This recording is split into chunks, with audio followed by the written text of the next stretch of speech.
So we are here with campaign manager Justin Monaco-Barnes to talk about Pulse expansion.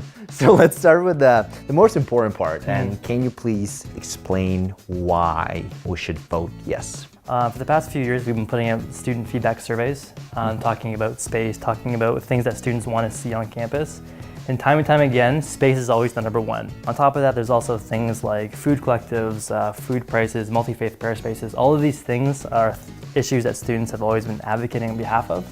So we thought, on top of a Pulse expansion, which is something that is direly needed. If you ever go to Pulse, you'll know that waiting for a squat rack for 30 minutes is ridiculous, but that's the way it is. What else can we do to really set the future for students to make sure that when we're gone, the student experience is going to be better than what we ever had. So let's include things that students have been asking for all these years. Let's put all of that into a space that makes sure every student has that experience that we never had. So this referendum is so exciting because it does include all of these things, and there's literally something in it for every student from every walk of life on campus. The main reason why I am very much in support of this idea, it doesn't affect me, I'm gone next year, but I'm very much believing that I always want to leave society or where I am better than how I got there. And I think this will address so many needs on campus and take us to a level that McMaster truly wants and needs to be at. Yeah, sounds very ambitious to be honest. Well, thank you. Thank you. Some questions that I feel very important to address are, why do we need to build a whole new building? Why can't we just restructure the Pulse as it is right now, maybe, and add some space and room and just go with that? So the way it is now is the Pulse was not made for as many students as we currently have. If we want to tackle the issue of space in the Pulse, we really do have to expand.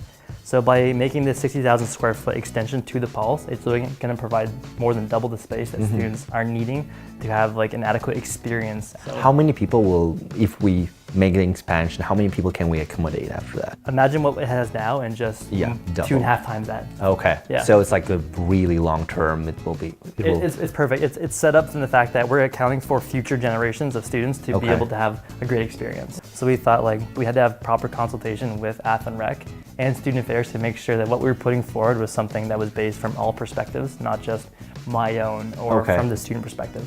But it's not only Pulse expansion as well, right? Like because if we're building the whole new building, an extension to the existing building, it won't be just Pulse expansion. What else is going to be there? So there's going to be a Pulse expansion of 60,000 square feet. Yes. There's going to be more studio space up on the track level. So right now there's various teams like dance teams that don't have the space to really practice. So by having this extra studio space, it'll provide them space where they can utilize that. We're also going to be putting in a women's only fitness center. That's something that students have really been advocating for. So we're going to provide that with the proper equipment. And they're also going to invest $1.5 million into upgraded weights and equipment. Okay. Yeah. Okay. So those are all the spaces, that's all the physical attributes that's being added to the Pulse side of things. Okay. Without getting into the second part.